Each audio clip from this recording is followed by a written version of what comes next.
Teman.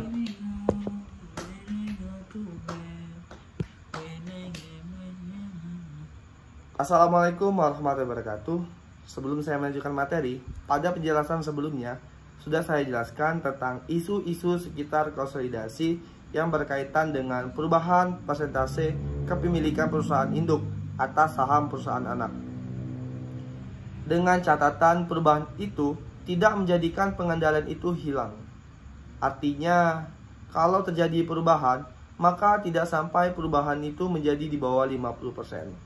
Karena di bawah 50% itu pengendaliannya sudah hilang. Perubahan yang terjadi tersebut dikarenakan adanya aktivitas transaksi perusahaan induk maupun aktivitas transaksi perusahaan anak.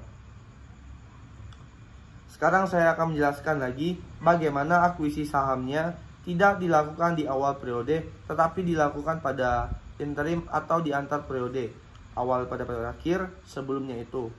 Aktivitas induk yang melibatkan perubahan kepemilikan saham PT atas PT anak meliputi apa saja. Jadi perusahaan induk membeli sahamnya PT anak dari yang dibeli pada orang ketiga. Apa konsekuensinya bagi PT induk, PT anak dan kepentingan non pengendali? Jawabannya, bagi kepemilikan saham PT induk atas PT anak bertambah dan persentase kepentingan non pengendalian berkurang atau menurun.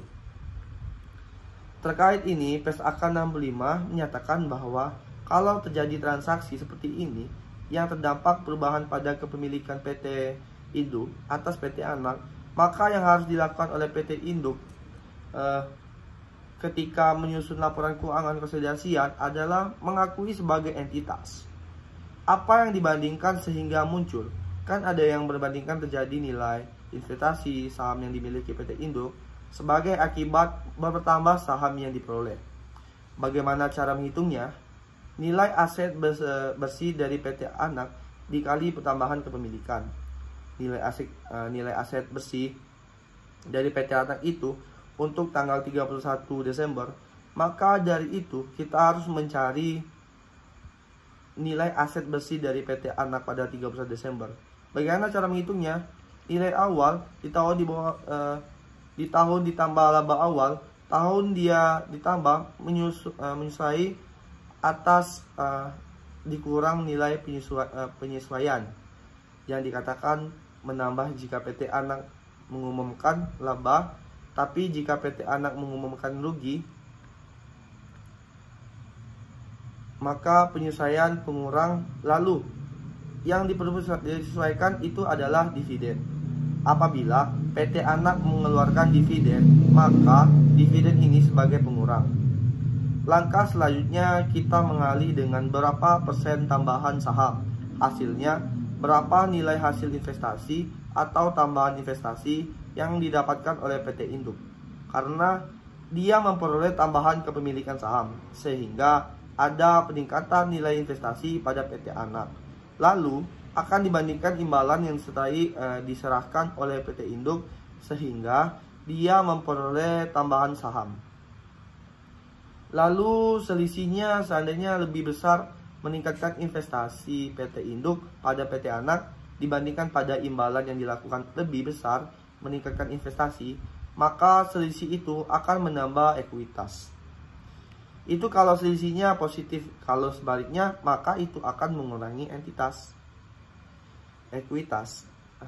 Yang kedua, itu berkaitan dengan aktivitas induk, yaitu kebalikan. Kalau tadi induk membeli tambahan saham, sekarang kebalikannya, perusahaan induk melepas sebagian sahamnya dan dibeli oleh pihak lain. Maka konsekuensinya kepemilikan saham yang dimiliki PT induk atas PT anak berkurang atau turun.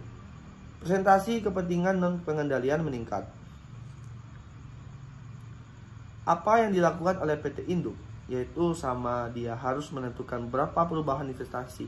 Tentu perubahannya berupa menurunnya investasi bandingkan dengan berapa imbalan yang dia peroleh, karena dia menjual saham yang dimilikinya pada pihak ketiga, maka ia menerima berupa kas. Yang ketiga, aktivitas yang dilakukan oleh PT anak, yaitu PT anak menerbitkan pertambahan saham baru yang dibeli dari PT induk.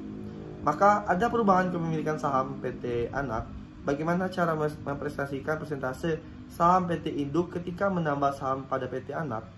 Jumlah kepemilikan saham sebelumnya ditambah saham yang baru dibeli dari PT anak, lalu dikali jumlah saham yang beredar pada PT anak.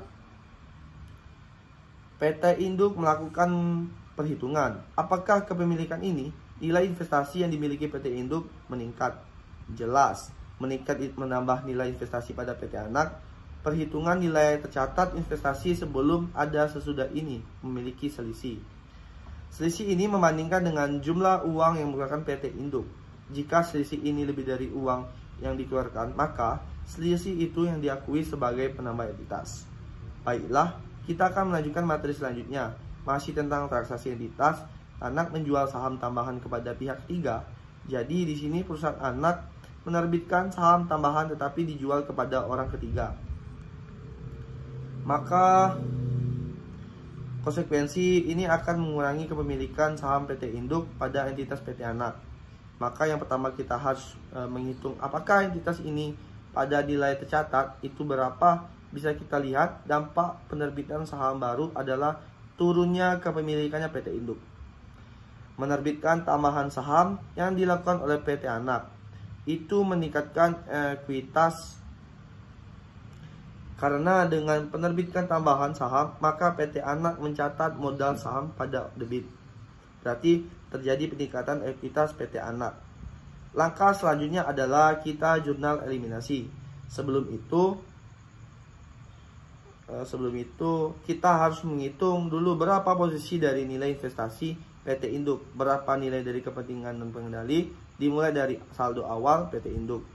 Kepentingan non pengendali, kemudian PT anak mengumumkan laba bersih, lalu dividen akan mengurangi saldo laba, kemudian menerbitkan saham baru yang ternyata penyebabnya nilai kepemilikan menurun dan meningkat kepentingan non pengendali, maka dapatlah hasil akhir dari saldo laba. Selanjutnya jurnal eliminasi. Yang pertama eliminasi adalah saham biasa dan tambahan modal risiko. Saldo laba, bagian laba non pengendalian, dan laba atas PT anak. Di kredit ada dividen investasi pada PT anak dan kepentingan non pengendalian. Lalu ada lagi aktivitas entitas anak membeli saham treasury dari entitas induk. Saham yang ditarik atau dibeli merupakan saham yang entitas induk, maka jumlah saham PT induk itu turun dari sebelumnya. Karena saham yang beredar menurun, maka persentase kepemilikan PT induk juga menurun. Sebelum itu, kita harus menghitung apakah akuisisi saham tersebut pada nilai tercatat atau tidak, dengan cara kalikan persentase kepemilikan induk dengan total ekuitas PT anak. Jika sama dengan imbalan yang diperoleh, maka dipastikan akuisisi ini pada nilai tercatat. Contoh di sini saham PT anak dimiliki normal 1.000 lembar saham Treasury PT anak, atau saham yaitu tarik dari PT induk 100.000. Dampaknya adalah menurunnya kepemilikan saham PT induk atas saham PT anak. Baiklah, itulah tadi pembahasan dari bab 8. Terima kasih. Selamat belajar. Wassalamualaikum warahmatullahi wabarakatuh.